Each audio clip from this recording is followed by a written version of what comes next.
everyone, welcome to our channel Education Hotspot.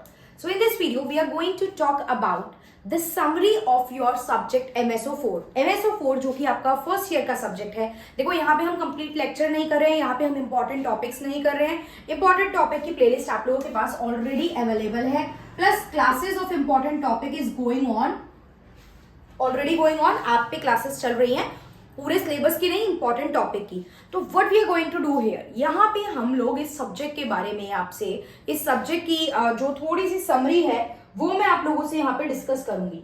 तो सबसे पहले अगर मैं बात करूं, आपका ये जो MSO 004 है, ये सब्जेक्ट बात करता है किसकी? सोशियोलॉजी इन इंडिया की. तो किस तरीके से ये एज अ सब्जेक्ट आपको आगे लेके जाएगा ये मैं आप लोगों को थोड़ा समरी में शॉर्ट में बताऊंगी. What is there in this chapter. तो फास्ट ट्रैक समरी रहने वाली है, कुछ पार्ट में आएगी, देखते हैं कैसे क्या हम इसको कवर कर पाते हैं. सोशियोलॉजी इन इंडिया की बात की जाए तो हमें पता है सोशियोलॉजी जो एक सब्जेक्ट है ये इमर्ज इंडिया में नहीं हुआ था. पहले तो सब्जेक्ट क्या है, कैसे आया, ये बात करते हैं ना. ये एक न्यू सब्जेक्ट माना जाता है और ये सब्जेक्ट इंडिया में तो इमर्ज भी नहीं हुआ था. ये सब्जेक्ट आपका, this subject was the result of the French revolution, industrial revolution, commercial revolution. ये सब्जेक्ट इन सब का रिजल्ट था. बट ये इंडिया में जब आया है 20वीं सेंचुरी में ये हमें देखने को मिलता है. अब ब्रिटिश मतलब अगर मैं बात करूं, आपका एक टाइम पीरियड होता है इंडिपेंडेंस एरा से पहले और प्री इंडिपेंडेंस एरा. आजादी से जस्ट पहले की बात करें तो यहाँ इंडिया में कॉलोनियल रूल था. राइट, इंडिया में कॉलोनियल रूल था और इंडिया एक डाइवर्स कंट्री है. इंडिया तब से लेके आज भी एक डाइवर्स कंट्री है. तो हमारे यहाँ पे बहुत ज्यादा सोशल, कल्चरल, इकोनॉमिक डिफरेंस देखने को मिलता था. बहुत ज्यादा सोशल, कल्चरल, इकोनॉमिक डिफरेंस देखने को मिलता था और इस डिफरेंस की वजह से देखने को मिलती थी इनइक्वालिटी. राइट, इस डिफरेंस की वजह से देखने को मिलती थी इनइक्वालिटी. तो धीरे धीरे देखो, शुरू में तो आपका राजा सिस्टम चल रहा है, राजा लोग रूल कर रहे हैं, अपने अपने हिसाब की एजुकेशन सब जगह चल रही थी इंडिया में. बट लेटर ऑन जब ब्रिटिश अपनी एजुकेशन लेके आए, लोग जब वेस्टर्न कल्चर से लोगों का आमना सामना हुआ, लोगों ने वेस्टर्न कल्चर को देखा, वहां पे वुमेन के राइट्स को देखा, वहां पे इक्वालिटी को लेके देखा, वहां पे देखा कि टैलेंट और काम की पूछ हो रही है, वहां पे इन सब चीजों की पूछ नहीं हो रही है कि आप किस कास्ट से हो, आप किस ग्रुप से हो.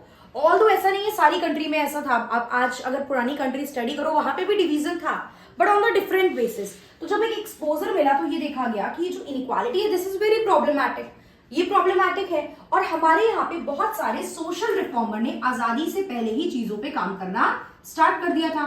19वीं सेंचुरी की मैं बात करूं तो आप देखेंगे नाम जैसे कि Raja Ram Mohan Roy, father of Indian renaissance बोले जाते हैं. इन्होंने बिल्कुल सोसाइटी को चेंज करने में, आपका सती प्रथा बैन करने में एक इनिशियल स्टेप रखे. उसके बाद हम देखेंगे ईश्वर चंद्र विद्यासागर है. उसके बाद हम देखेंगे ज्योतिबा फुले है, सावित्रीबाई फुले है. उसके बाद कॉन्स्टिट्यूशन मेकिंग में दलित्स के राइट्स को लेके BR Ambedkar and there are many more names, बहुत सारे नाम हैं. राइट, लोहिया जी हैं, कास्ट को लेके वो कुछ व्यू पॉइंट रखते थे, राम मनोहर लोहिया. आगे जाके आएगा, वो आगे चैप्टर में आएंगी वो सब चीजें भी. तो ये सब इनइक्वालिटी देखने को मिलती थी. परफॉर्मर नहीं है, ये रिफॉर्मर है. सोशल रिफॉर्मर ने काफी काम किए इन चीजों को रिफॉर्म करने को लेके. तो यहाँ पे जब आपने रिफॉर्म करा, सोसाइटी में रिफॉर्म आए, वो आजादी से पहले के थे. बट आपको जब आजादी मिल गई, व्हेन यू गेन इंडिपेंडेंस आ गई, उसके बाद क्या? उसके बाद हम चीजों को नए सिरे से देखने लग गए थे. अब यहाँ पे हुआ क्या था, सब्जेक्ट इंट्रोड्यूस करने की बात हुई. आप और मैं आज सब्जेक्ट पढ़ रहे हैं, इग्नू MA सोशियोलॉजी. तो ये MA BA 12th लेवल पे ये sociology as a subject books curriculum ये कब इंक्लूड हुआ? तो देखो, पहले जब सोशियोलॉजी पढ़ाया जाना स्टार्ट हुआ था ना, तो इनिशियल टाइम में ना ये बाकी सब्जेक्ट के साथ मर्जी करके पढ़ा देते थे. बट लेटर ऑन इसके डिफरेंट डिपार्टमेंट बनने लगे, जैसे कि बॉम्बे यूनिवर्सिटी में बना. बॉम्बे यूनिवर्सिटी में ये पॉपुलर हुआ during the time of the GS घुरे. 20वीं सेंचुरी में इस डिपार्टमेंट को लीड करा GS घुरे ने. तो ये जो GS घुरे थे ये फादर ऑफ इंडियन सोशियोलॉजी भी कहलाते हैं. सोशियोलॉजी इन इंडिया की बात कर रहे हैं ना, तो ये फादर ऑफ इंडियन सोशियोलॉजी कहलाते हैं. जनरली अगर फादर ऑफ सोशियोलॉजी देखें तो that was Auguste Comte. Father of sociology is Auguste Comte, but GS घुरे कहलाते हैं फादर ऑफ इंडियन सोशियोलॉजी. तो इन्होंने इस चीज को पॉपुलर करने में सब्जेक्ट की नीड स्टैब्लिश करी. अब GS घुरे से रिलेटेड इनके व्यू पॉइंट्स भी आएंगे कि इन्होंने काम क्या करा. तो इन्होंने कास्ट पे काम करा. अच्छा, सोसाइटी में जितनी भी चीजें थी उसकी पढ़ाई करेंगे. और उस समय जब सोशियोलॉजिस्ट पढ़ रहे हैं तो वो देख रहे हैं ना क्लियर कट कि हमारी इंडियन सोसाइटी में कास्ट को लेके जो डिवीजन है, कास्ट हियरार्की की जो बात की गई है, दैट वाज वेरी प्रॉब्लमैटिक. तो कास्ट के बारे में कहीं ना कहीं सारे थिंकर्स शुरुआत की बात करेंगे। प्लस ये जो थे ये एक आइडियोलॉजी पे बिलीव रखते थे, दैट इज इंडोलॉजी। इंडोलॉजी का वर्ड इनसे आता है जीएस गुरे से। इंडोलॉजी इज कि अपनी सोसाइटी की स्टडी करना, अपनी सोसाइटी का अध्ययन करना बाय स्टडिंग द टेक्स्ट। किताबों के थ्रू जब आप पढ़ते हो, जैसे आज की डेट में मैं कहीं जा नहीं रही हूँ, मान लो मैं किसी गांव नहीं गई, मैं किसी लोगों से किसी ग्रुप से मिलने नहीं गई, लेकिन मैंने किताबें, जैसे फॉर एग्जांपल मुझे ट्रांसजेंडर पे कोई स्टडी करनी है, अपनी रिसर्च वर्क करना है, तो एक तरीका हो सकता है ट्रांसजेंडर पे जितनी भी अब तक किताबें लिखी गई हैं, गूगल पे कोई आर्टिकल पब्लिश हुआ है, किसी ने अपनी कोई रिपोर्ट पब्लिश की है, कोई उनके बारे में कोई सर्वे है या फिर कोई बुक लिखी गई है, मैंने सब एक जगह पढ़ना स्टार्ट किया और फिर अपनी रिपोर्ट तैयार कर ली। तो that method is known as Indology, कि मैंने बुक्स की हेल्प ली। और वहीं अगर मैं जा रही हूँ फील्ड में, लोगों से फर्स्ट हैंड इन्फॉर्मेशन ले रही हूँ, पूछ रही हूँ, सर्वे बना के फिल करवा रही हूँ, उनके बीच में रह रही हूँ, वो कहलाता है field study, field view, participant observation. मतलब मैं जाके उनके बारे में फील्ड पे जाके इन्फॉर्मेशन ले रही हूँ, मैं उनके बीच में रह के उनके बीच में एक्टिविटीज में पार्टिसिपेट करके उनके बारे में इन्फॉर्मेशन ले रही हूँ। तो वो यूज करा आगे थिंकर्स ने, जैसे कि एम.एस. श्रीनिवास ने, और भी थिंकर फॉलो करते हैं, बट अभी हम कुछ बेसिक नाम देख लेते हैं। So we will see GS Ghurye. Question आते हैं जीएस गुरे के व्यू ऑन कास्ट। जीएस गुरे ने जो 6 फीचर्स बताए हैं वो एक्सप्लेन करने, क्लियर कट 6, वो बिल्कुल बाय हार्ट आपको याद होने चाहिए। तो जीएस गुरे के कास्ट पे क्या व्यूज है, एंड देन आपकी श्रीनिवास जी किस बारे में बात करते हैं, ए.आर. देसाई क्या कहते हैं, ये सब इनिशियल थिंकर्स है इंडियन सोशियोलॉजी के, राइट। बिल्कुल शुरुआती थिंकर है ये इंडियन सोशियोलॉजी के।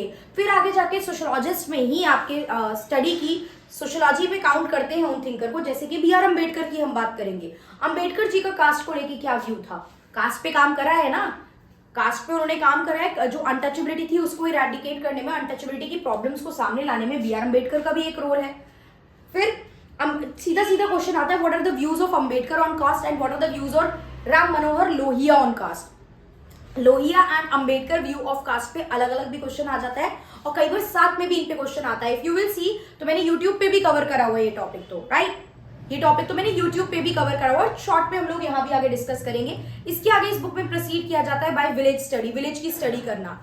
So with the passage of time धीरे धीरे हम इस चीज को भी आगे प्रोसीड करके देखेंगे कि और आगे इस बुक में हमें क्या क्या पढ़ना है, आगे इस बुक में क्या क्या यूनिट है, क्या क्या चैप्टर्स है। इस तरीके से छोटी छोटी मैं समरी वीडियो बनाऊंगी ताकि आपका एक बेसिक क्लियर हो। बट हाँ, आगे यहाँ नोट्स नहीं है, यहाँ कोई क्वेश्चन नहीं लिखा हुआ है जिसका आंसर मैं डिस्कस कर रही हूँ, बिकॉज वो ऑलरेडी चल रहा है।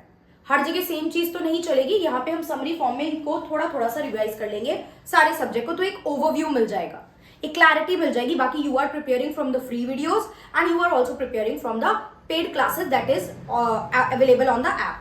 Okay, so I hope this video is beneficial, and if you want me to make more such videos like this, if you want कि हम इस तरीके की वीडियोस फर्स्ट ईयर के और सब्जेक्ट की प्लस सेकेंड ईयर के सब्जेक्ट की भी बनाए, देन आप मुझे कमेंट करके बताएंगे and I will try to make the maximum videos here also. I hope ये भी, अगर कोई बच्चा पेड क्लास नहीं ले सकता है तो ये वीडियोस और जो यूट्यूब पे ऑलरेडी अवेलेबल वीडियो है वो भी कुछ हद तक आपकी हेल्प कर सके। So that's all for this video. See you in the next video with the next topic, with the next further block or the units of MSO4. Thank you everyone.